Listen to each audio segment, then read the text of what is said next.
একটি বাংলাদেশ, তুমি জাগ্রত জনতার, সারা বিশ্বের বিস্ময়, তুমি আমার অহংকার। বাংলার প্রত্নতাত্ত্বিক নিদর্শন, ইতিহাস, ঐতিহ্য, সভ্যতা, সংস্কৃতি ও সৌন্দর্যগুলোকে আমি আমার ভিডিওর মাধ্যমে আপনাদেরকে দেখিয়ে থাকি। তার এই ধারাবাহিকতায় আজকে আমরা চলে এসেছি ঢাকা বিভাগের সাভার উপজেলার এই নবীনগরে অবস্থিত জাতীয় স্মৃতিসৌধ।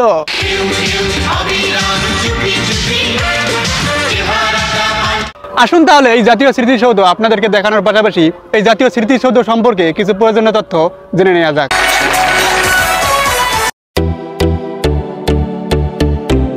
জাতীয় স্মৃতিসৌধ।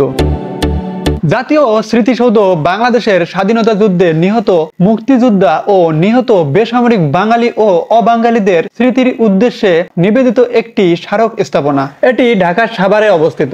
এই স্মৃতিসৌধের নকশা প্রণয়ন করেন স্থপতি সৈয়দ মাইনুল হোসেন। 1972 খ্রিস্টাব্দের 16 ডিসেম্বর বিজয় দিবসে বাংলাদেশের তৎকালীন রাষ্ট্রপতি শেখ মুজিবুর রহমান ঢাকা শহর থেকে 25 কিলোমিটার দূরে ঢাকা আরিচা মহাসড়কের পাশে নবীনগরে এই স্মৃতিসৌধের শিলান্যাস করেন।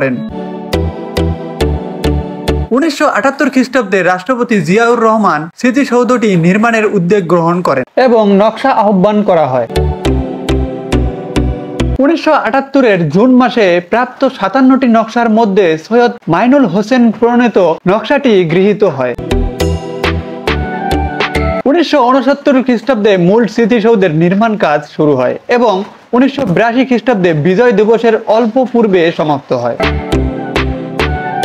স্মৃতিসৌধের মিনার ব্যতীত প্রকল্পটি মহাপরিকল্পনা ও নৈসর্গিক পরিকল্পনা সহ অন্য সকল নির্মাণ কাজের স্থাপত্য নকশা প্রণয়ন করেন গণপ্রজাতন্ত্রী বাংলাদেশ সরকারের স্থাপত্য অধিদপ্তর।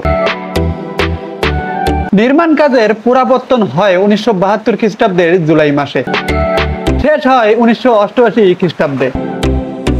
গণপ্রজাতন্ত্রী বাংলাদেশ সরকারের গৃহায়ন ও গণপূর্ত মন্ত্রণালয়াধীন গণপূর্ত অধিদপ্তর সমগ্র নির্মাণ কাজ সম্পূর্ণ করে। সৌধটির নির্মাণ কাজ 3 পর্যায়ে মোট 13 কোটি টাকা ব্যয়ে সম্পূর্ণ হয়। স্মৃতিসৌধ প্রাঙ্গণের সর্বমোট আয়তন 84 একর। স্মৃতির স্তম্ভ পরিবেষ্টন করে রয়েছে 24 একর এলাকাব্যাপী বৃক্ষরাজি শোভিত একটি সবুজ বলয়।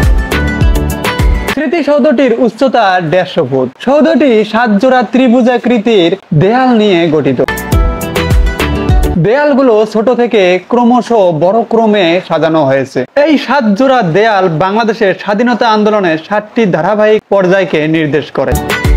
প্রথমটি হলো 1952-এর ভাষা আন্দোলন, দ্বিতীয়টি হলো 1954-এর যুক্ত ফ্রন্ট নির্বাচন, তৃতীয়টি হলো 1956-এর সংবিধান আন্দোলন, চতুর্থটি হলো 1962-এর শিক্ষা আন্দোলন, পঞ্চমটি হলো 1966-এর 6 দফা আন্দোলন, আরো রয়েছে 1969-এর গণ অভ্যুত্থান এবং 1971-এর মুক্তিযুদ্ধ।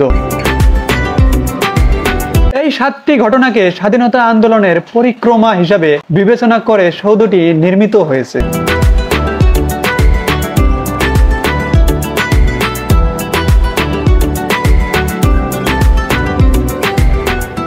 কত শত প্রাণ দিল বলিদান, রক্তের বিনিময়ে রেখে গেল মান, লাল সবুজের দেশ পেল নবপরিচয়, এক সুরে বেজে ওঠে বাংলাদেশের জয়। দর্শক মন্ডলী, আজকের ভিডিও এ পর্যন্তই। সেই সাথে সবাই ভালো থাকবেন, সুস্থ থাকবেন। আল্লাহ হাফেজ।